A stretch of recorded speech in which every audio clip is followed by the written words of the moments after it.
σας, είμαι η Ελένη και θα φτιάξω μια πορτοκαλόπιτα. Σε αυτό το μπολ θα βάλω 2 αυγά. Βάζουμε το πρώτο αυγάκι. Ούπα! Να προσέχουμε να μην βάλουμε κανένα ψόφι. Να το βάζουμε κάτω. Σπάμε και το άλλο αυγό.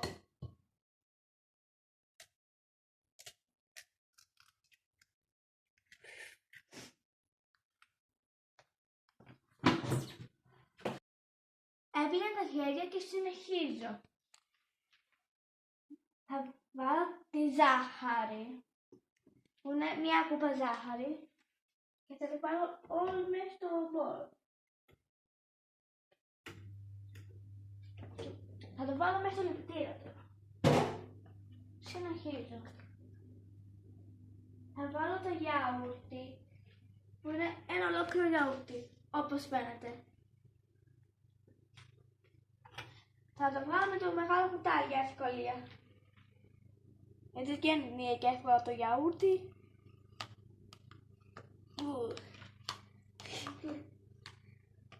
Είναι σαν να σκαλίζει σπηλά.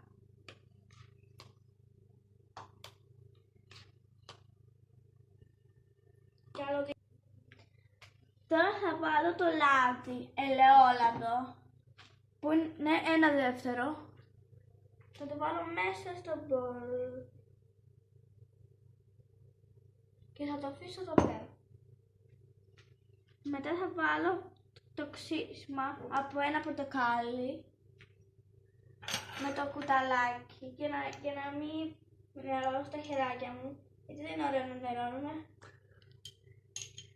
Ωραία, το έβαλα. Θα το βάλω και αυτό εδώ πέρα.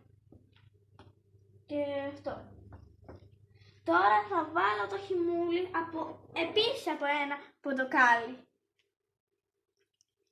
Αχ, τι ωραίος ήχος. Μετά θα τα χτυπήσω με το κουτάλι. Μέχρι να γίνουν όλα ένα.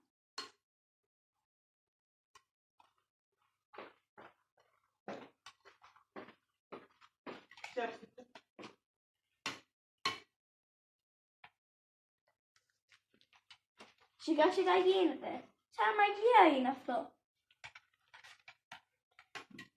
Αν είστε μικρά παιδιά, μην κάνετε τις φλακές που κάνετε τόσο γρήγορα. Να κάνετε ένα χάρτη, γιατί εγώ το κάνω για να τελώνω.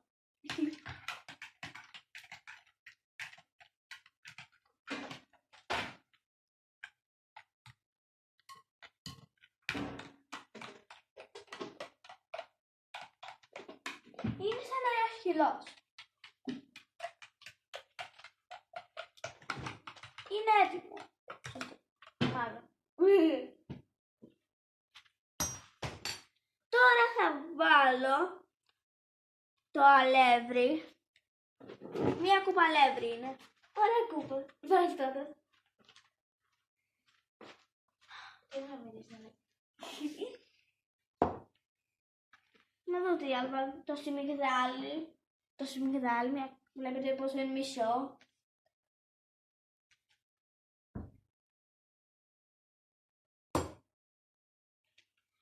Θα βάλω το baking powder, ένα κουταλάκι.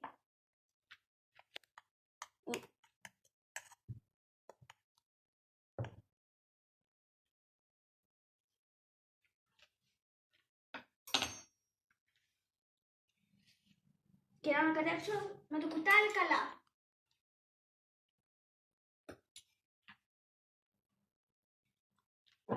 Πρώτα θα βάλω λίγο κανέλα. Με το μάτι προσεκτικά, γιατί πέφτει εύκολα.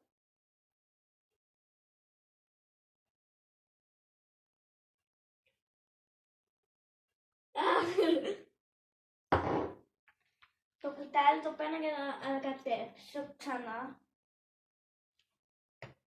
Προσεκτικά, βγαίνει εύκολα το αλεύρι.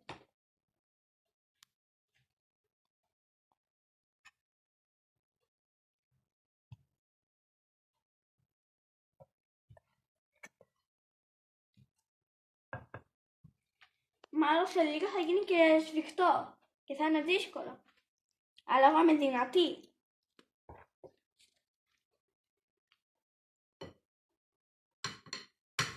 Να μην φαίνεται καθόλου το αλεύρι, προσπαθήστε όσο μπορείτε. Τότε δεν είναι και πολύ σφιχτό. Αυτό είναι καλό σημάδι. Εύκολα γίνεται, δεν είναι και δύσκολο.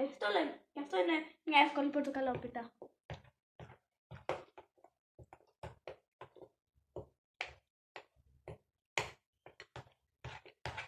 Τώρα που δεν έχει αλεύρι, ανακατεύεται και γρήγορα.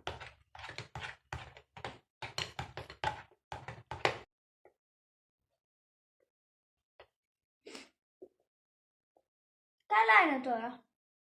Ας αφήσουμε για λίγο το κουτάλι εδώ πέρα, επειδή θα το ξαναχρησιμοποιήσω μετά. Θα βάλω αυτό όλο εδώ μέσα, θα βάλουμε. Ή θα το βάλω εγώ καλύτερα. Αλλά δεν πέσει όλο, γιατί θα χρησιμοποιήσω λίγο το κουταλάκι. Ούπα, είναι λίγο δύσκολο. Εδώ πέρα. Και ρίχνουμε το κουταλάκι μέσα, με την βοήθεια του κουταλάκιου μέσα. Όσο πιο πολύ μπορούμε.